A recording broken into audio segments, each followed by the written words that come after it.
안녕하세요. 오늘의 데일리 뉴스레터에 오신 것을 환영합니다. 1. 대만의 경보 상태. 2. KF-21의 새로운 공약. 3. 시진핑이 큰 곤경에 빠졌다.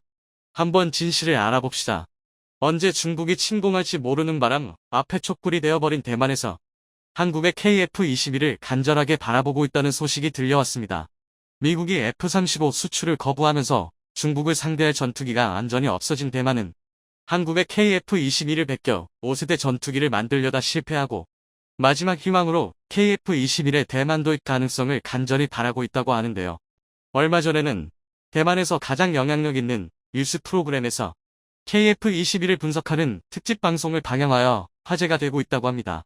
한국 전투기가 대만에 수출되어 중국을 상대할 가능성이 있는지. 언제나 중국의 위협에 시달려온 대만은 중국과 더한 북한을 바로 머리 위에 두고 일본과 중국의 사이에서 결국 자주국방을 이루어낸 한국의 방산에 대해 많은 관심을 가지고 주목하고 있었는데요.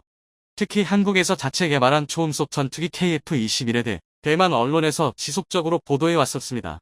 그리고 지난 9일에는 대만 최대 방송사인 TVBS에서 KF-21의 야간 비행 사실을 집중 보도하기도 했었는데요.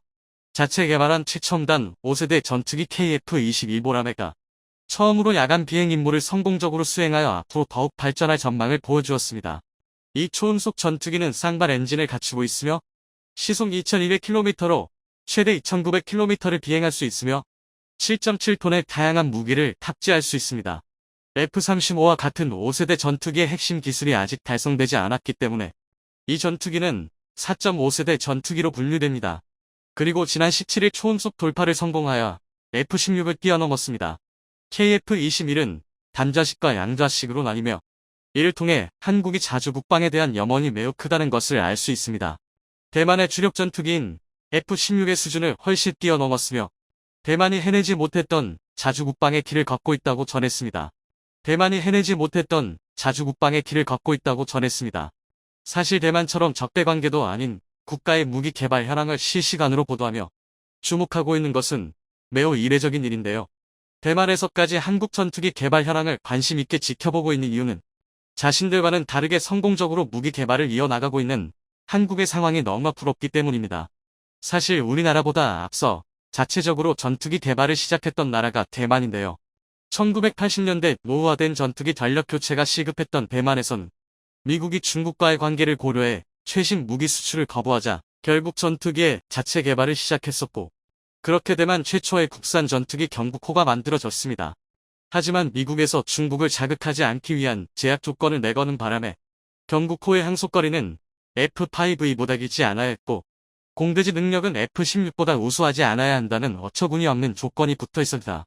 게다가 미국 주요 엔진사들도 참여를 거부하여 당시 민항기용 제트 엔진을 개발하던 미국 한일 가레사와 손을 잡고 F-125 엔진을 개발했었는데요.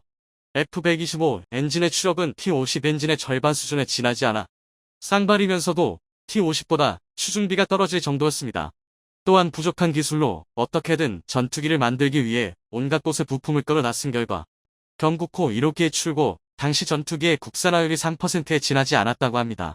한국의 경우 T-50 1호기가 출고되었을 당시 국산화율이 48%에 달했던 걸 생각하면 처참한 결과물이었죠. 경북호의 이토록 낮은 국산화율은 이후 대만 항공기 사업의 발목을 잡는 걸림돌이 되고 말았는데요. 중국이 제2-20과 같은 5세대 전투기를 전력화하자 대만에서도 미국의 F-35를 도입하고자 했었지만 중국을 자극할 수 있다고 판단한 미 회의 거부로 무산되고 말았습니다. 때문에 또한 대만은 국산 전투기 개발에 나서기로 결정했었는데요. 마침 대만보다 전투기 개발 후발주자였던 한국에서도 KF-21을 순조롭게 개발하고 있다는 소식에 자신감을 얻어 지난해 3월 대만은 차세대 주력 전투기 개발을 선언했었다. 대만의 차세대 전투기 에덴은 KF-21과 동일한 F-414 엔진을 채택하고 흡사한 스텔스 형상 설계를 도입하여 누가 보더라도 KF-21을 그대로 따라한 것이라는 걸 쉽게 알 수 있었습니다. 대만 국방부는 1조 원의 예산을 들여 단 2년 만인 2024년까지 시제품을 공개하겠다는 야심찬 계획을 세웠었는데요. 하지만 우리나라를 포함해 각국의 항공 전문가들은 대만이 5세대 전투기 개발에 성공할 가능성이 낮다고 보고 있었습니다. 1980년대에 자체 전투기를 개발한 대만이었지만 앞서 언급한 3%밖에 되지 않는 국산화율로 인해 제대로 된 항공산업이 발달할 여지를 주지 못했었기에 대만의 항공기술력은 30년 전에 그대로 머물러 있었던 것인데요. 결국 지난 9월 대만은 비현실적인 계획이었다는 사실을 인정하고 F414 엔진 주문을 취소하며 개발 중단을 선언했습니다. 차세대 전투기 개발의 꿈을 포기해야 했었던 대만은 자신과 달리 성공적인 개발 행보를 보이고 있는 한국을 보며 부러움을 참지 못하고 있는데요. 지난해 7월에는 한국에서 개발한 4.5세대 전투기 KF-21 보라매가 첫 비행을 실시했을 당시에도 대만 방송사에서 KF-21 특집 방송을 편성하여 KF-21의 개발 과정과 그 사이에 겪어야 했던 난관, KF-21의 현재 성능과 미래의 시장성까지 낱낱이 분석했었습니다. KF-21 초도기가 7월 19일 우렁찬 엔진 소리와 함께 날아올랐습니다. 경남 사천의 제3훈련 비행단에서 이륙한 전투기는 성공적으로 첫 비행을 마쳤습니다. 한국에 있어서 KF-21은 매우 중요한 이정표입니다. 이것은 한국에서 제작한 세 번째 전투기입니다. 한 나라에 있어서 독자적인 방위 능력과 국산 항공기 생산은 매우 중요합니다. KF-21은 최초의 국산 항공기 KTA 운비 T-50 고등훈련기의 뒤를 잇는 세 번째 국산 항공기입니다. 프로기를 만든 지 30년 만에 초음속 전투기까지 기술 도약을 이루어내는 데 성공한 것이죠. KF-21 프로젝트는 한국과 인도네시아가 공동 투자한 다음 세대의 국산 전투기입니다.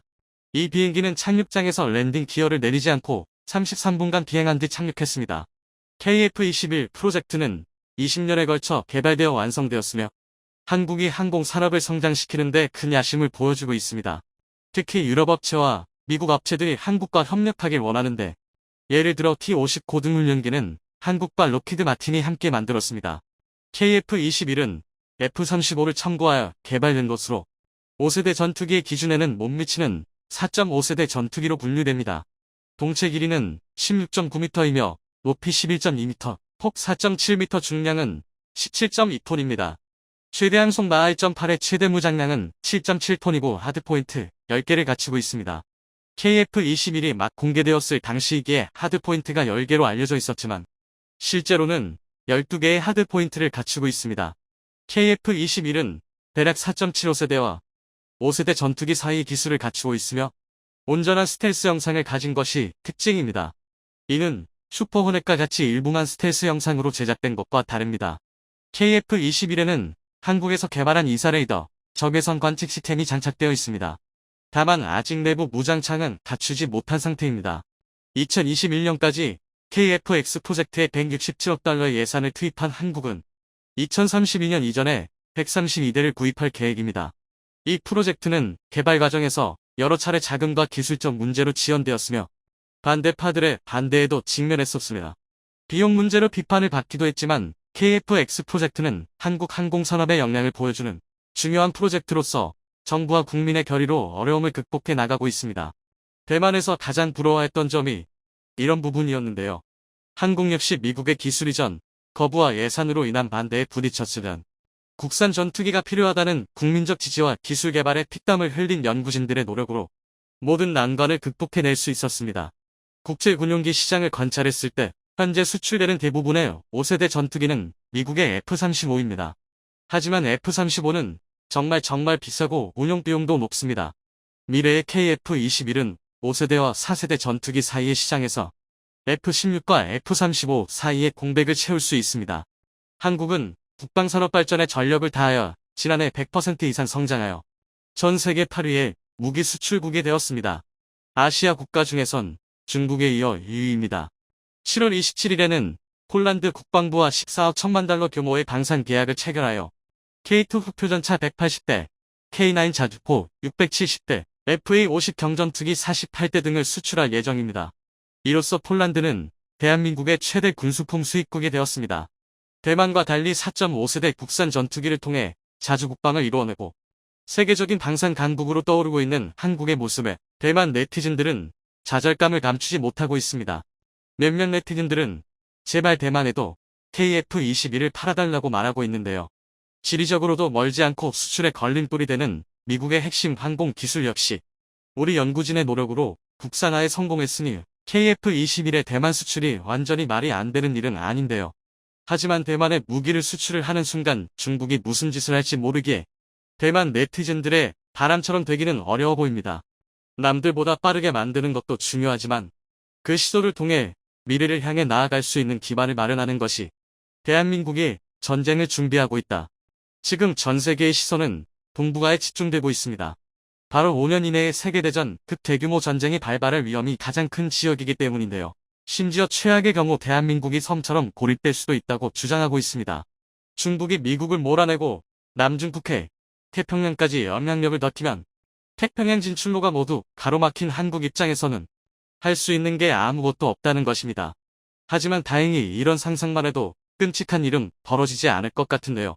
이제 대한민국은 가만히 앉아서 당하기만 할 정도로 약하지 않습니다.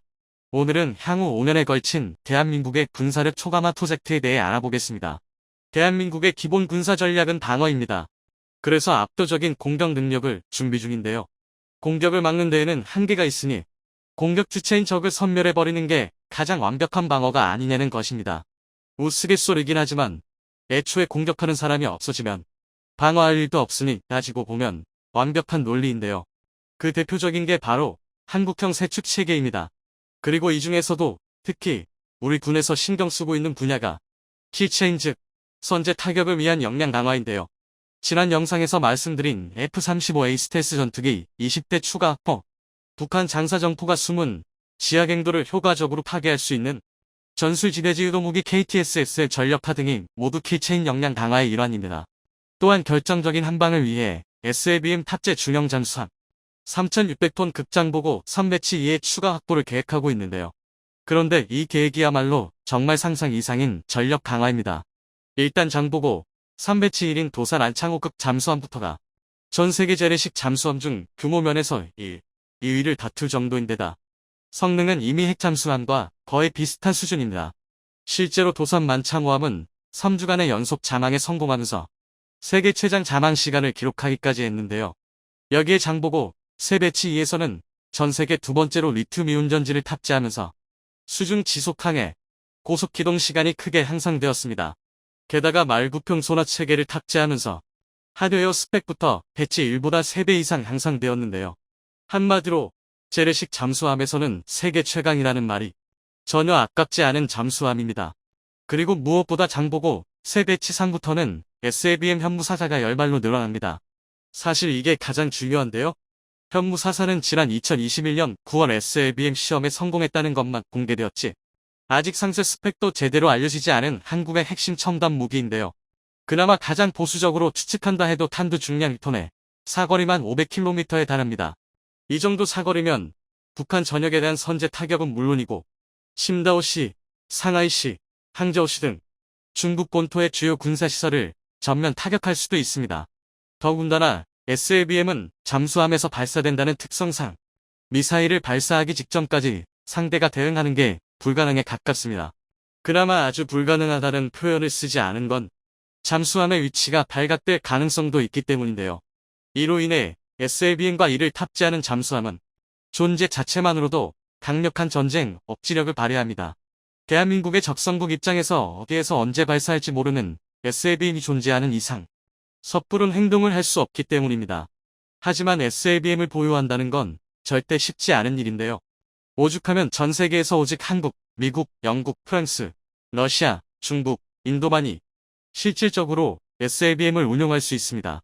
즉 일방적인 공격이 가능한 가장 이상적인 비대칭 전력인데요. 그런데 우리 군에서는 SLBM 탑재 장보고 3회 추가 확보를 선언하고 나섰습니다. 이는 절대 킬체인 역량 확대에서만 끝날 수준이 아닌데요. 대한민국의 2023 국방 중기 계획 방위 개선안은 명백히 대외 영향력 확장에 뿌리를 두고 있습니다.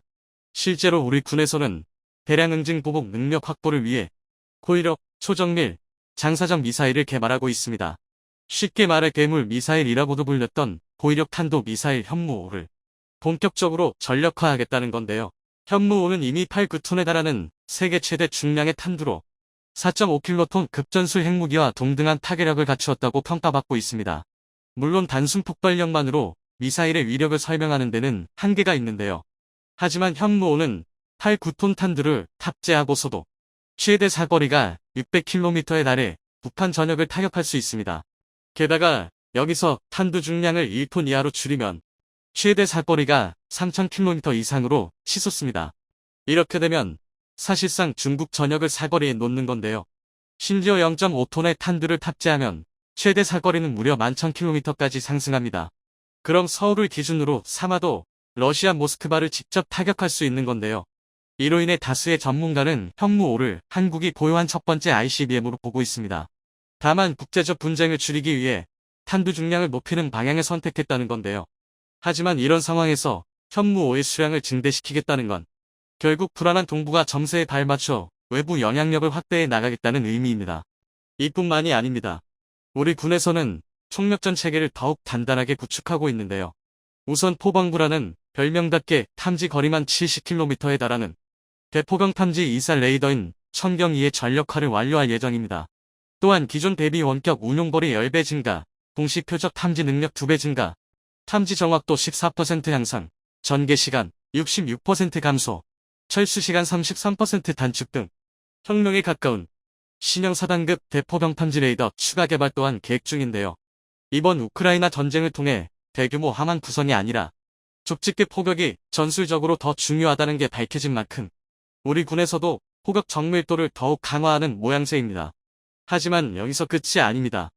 해군에서는 2,800톤급 신형 호위함인 호항함, 천안함, 춘천함의 전력화를 완료하고 추가로 차기 최신형 호위함인 FFX 배치 3 전력화를 준비 중입니다.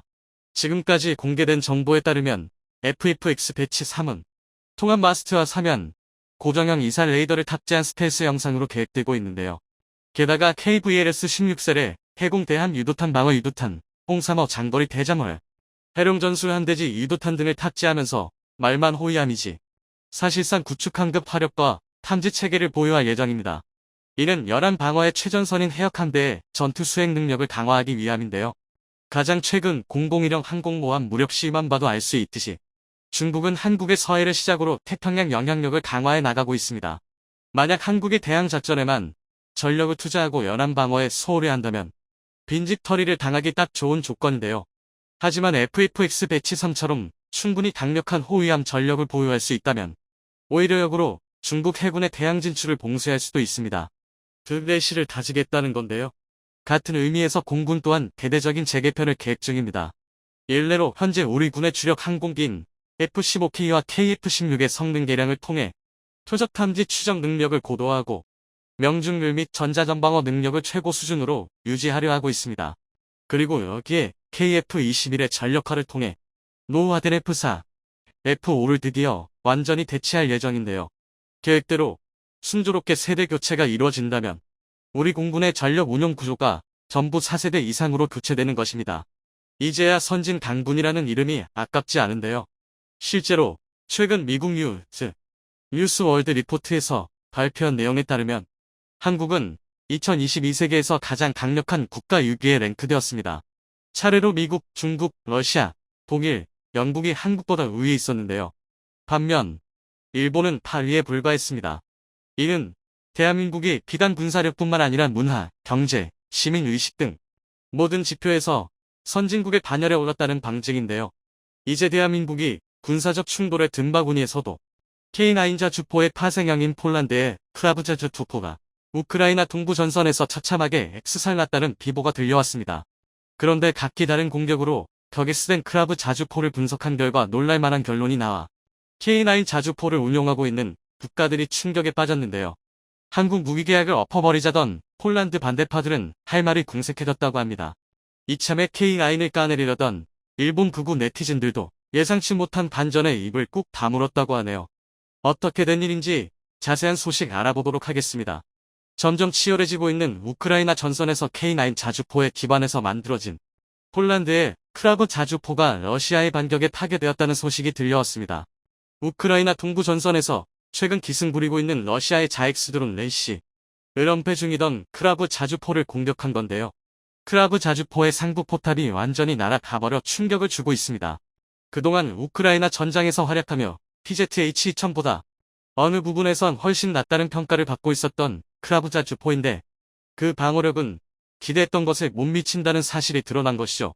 그런데 크라브 자주포의 격파 소식의 그 원형이라고 할 수 있는 K9도 마찬가지인 게 아니냐는 의문이 제기되고 있는데요. 하지만 같은 전장에서 이를 반박하는 증거가 나와 입을 다물게 만들었습니다. 다음은 또 다른 크라브 자주포가 엑스파된 사진입니다. 앞서 상부에서 공격을 받아 완파되었던 크라브 자주포와 다르게 대전차 엑스레이를 받고 궤도와 하부가 손상되어 운용이 불가능해진 크라브 자주포인데요. 앞서 경우와 다르게 이번에는 사익스자가 발생하지 않았다고 합니다. 이는 공격당한 부위가 차체였기 때문인데요. 한국 K9의 차체를 그대로 가져다 쓴 부위만이 공격에서 무사할 수 있었던 것이죠.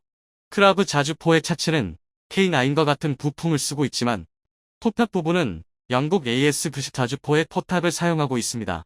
때문에 포탑 부위의 장갑만이 차체에 비해 부실한 사람으로 치자면 하체만 근육이 넘치는데 상체는 비실한 체형을 갖고 있는 것이죠.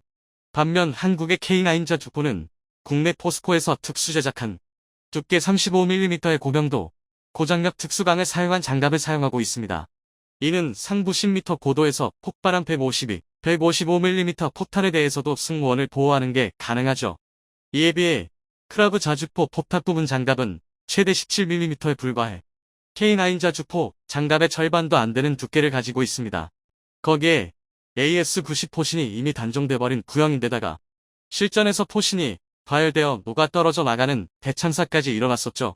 K9 자주포의 방호 능력은 이미 실전을 통해 검증이 됐었는데요. 2010년 연평도 포격전 당시 훈련 중이던 응문의 K9 자주포 중 2대가 북한의 기습 포격에 의해 고장을 일으켜 반격에 참여하지 못했었습니다. 하지만 이는 직전까지 포격 훈련 중이었기에 해치를 전부 열고 있던 자주포의 내부가 직접적인 피해를 입어 작동 불능이 된 경우입니다.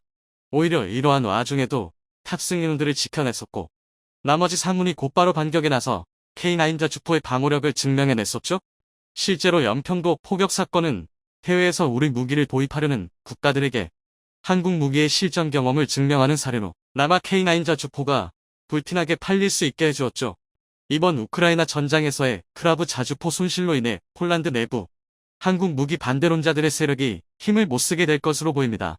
러시아의 침략으로부터 자국을 지켜내기 위해 한국 무기를 도입하기로 결정한 폴란드이지만 자국의 방위산업에 대한 미련을 버리지 못하고 있는 이들이 많았습니다. 특히 현 정권과 반대하는 야당에서 다음 정권을 잡게 될 경우 한국과의 무기 수출 계약을 전면 재검토하겠다는 의사를 밝히기도 했었죠. 이들이 그 근거로 삼은 것은 우크라이나 전장에서 보여준 크라브 자주포의 활약이었는데요. 자국산 자주포가 러시아군을 상대로 활약하고 있는 것을 과시하며 폴란드 방산도 세계적인 수준이 될 수 있다고 행복한 상상을 하고 있었던 것이죠. 하지만 결국 그건 꿈에 지나지 않았음이 이번 사건으로 드러났습니다. 크라브 자주포는 확실히 준수한 성능의 자주포이긴 하지만 자세히 뜯어보면 그게 폴란드의 방산 능력을 보여주는 건 아니라는 걸 알 수 있습니다. 포탑은 이미 영국에서 검증된 자주포의 포탑을 가져다 썼고 자체 제작하려 애쓰던 차체도 끝끝내 반동 제어도 하지 못하는 실패작이라 K9의 차체를 가져다 완성한 것이 크라브 자주포입니다. 폴란드 부품은 하나도 들어가지 않은 폴란드에서 조립만한 무기라고 볼 수 있는 것이죠. 거기에 한국제 차체가 없었다면 완성되지 못했을 무기이기에 해외에서도 사실상 K9 자주포의 아류작이나 파생형 취급을 받고 있는 게 현실입니다. 또한 우크라이나에서의 두 번의 피격에서 K9 차체로 된 부분만이 무사해 결국 크라브 자주포는 K9의 하위 호환밖에 되지 않는다는 것이 드러났습니다. 전반적으로 K9보다 전체적으로 성능이 뒤떨어지는 크라브 자주포이지만 그렇다고 가격이 저렴한 편도 아닙니다. 게다가 크라브 자주포의 포탑은 영국에서 생산 중단되었고 폴란드에서 라이센스 생산 중이나 향후 개량도 불가능한 상황이죠. 또한 이번 배송을 통해 양국의 방산 역량 격차를 확연하게 보여주었는데요. 폴란드에서 1년 동안 생산한 크라브 자주포는 겨우 20문에 불과했지만 한국은 단 4개월 만에 23문의 K9 자주포를 보내주었습니다. 동시에 에스토니아에 보낼 6문까지 같이 보냈고 폴란드에서 생산한 크라브 자주포도 차체를 한국에서 수입해서 조립했단 걸 생각한다면 너무 격이 달라 비교하기도 못한 지경입니다. 이러한 현실을 외면하는 건 정권을 잡고 싶어하는 폴란드 정치인들 뿐인 듯합니다. 이미 크라브를 생산하고 있는 폴란드 최대 국영 방산기업인 PGZ는 크라브 생산 라인을 K2, K9 생산 라인으로 교체하고 유럽의 한국 전초기지가 되기 위해 준비 중입니다. 게다가 얼마 전 PGZ의 회장 세바스찬 흐와의 회장 한국 측의 KF-21과 같은 차세대 전투기 개발 사업에 폴란드가 참여할 수 있다면 영광일 것이라며 한국과 방산협력을 좀 더 깊은 부분까지 이어나가기를 원한다고 밝혔습니다. 이윤을 추구하는 기업가답게 한국과의 협력이 가장 큰 이득을 가져올 것이란 걸 알고 있는 것입니다. 현재로도 자주포 중에서 손꼽는 방어력을 확보하고 있는 K9 자주포이지만 발전하는 대전차 무기체계에 대응하기 위해 한국 국방과학연구소에서 K9 장갑차 전용 특수장갑을 개발하고 있습니다. 현재 대전차용으로 널리 사용 중인 DPICM의 약점을 노린 새로운 형태의 장갑인데요. 성형 장약탄을 잘 살펴보면 오목한 모양으로 성형되어 폭엑스력을 한 점에 집중시켜 관동력을 비약적으로 높이는 형상을 취하고 있음을 알 수 있습니다. 그런데 전투 차량 상부에 실리콘 고무로 만든 부드럽고 긴 쐐기형의 방해물을 설치할 경우 상부로 떨어진 DPICM 자탄하부에 위치한 성형 장약탄 내부까지 부드러운 재질의 쐐기형 방해물이 삽입되게 됩니다. 그런데 이렇게 쐐기형 방해물이 자탄 내부에 삽입된 상태에서 기엑스하게 된다면 내부 삽입물로 인해 성형 장약탄의 기엑스 과정이 방해받아 자탄의 관통력이 90% 이상 하락하게 됩니다. 비대칭 용입체형 장갑이라 명명된 이 특수장갑을 개발하기 위해 한국국방과학연구소는 국내에서 K420 DPICM과 RTV 실리콘 고무로 만든 쐐기형 방해물을 사용해 테스트를 진행했었고 그 결과 시뮬레이션의 95%와 매우 유사한 94%의 관동력 감소 결과를 확인할 수 있었습니다. 이렇게 개발된 비대칭 용입체형 장갑은 실리콘이나 플라스틱으로 제작되어 기존 X발 반응 장갑과 비교할 수 없이 저렴하고 가볍습니다. 또한 X발 반응 장갑은 취급하기도 어렵고 작동할 경우 대량의 파편을 만들어내 장갑차 주변의 보병들에게 큰 피해를 입힐 가능성도 있어 점차적으로 비대칭 용입체형 장갑으로 교체되어 가고 있는 추세입니다. 다만 비대칭 용입체형 장갑은 성형 장갑탄의 라인업이 그대로 노출된 대전차 무기에만 효과적이기에 RPG-7 대전차 로켓처럼 라이너가 장갑으로 보호받는 무기에는 효과를 발휘하지 못합니다.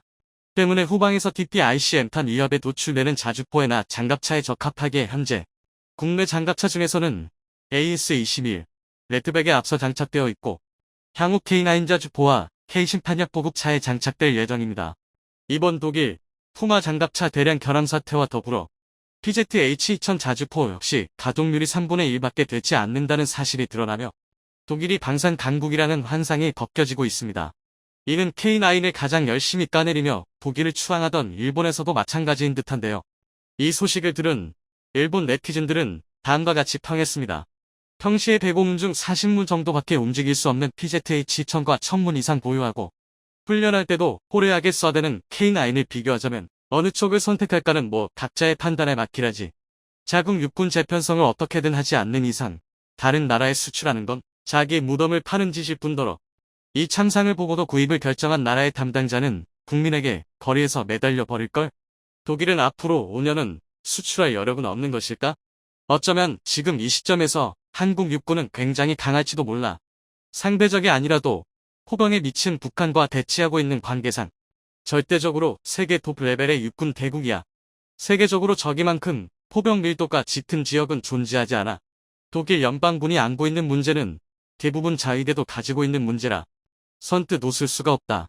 최근 돌아가는 꼴을 보면 우리는 가만히 있는데 경쟁자들이 알아서 침몰하면서 한국 무기가 좋다고 주위에서 띄워주지 못해 안달이 난 것 같습니다.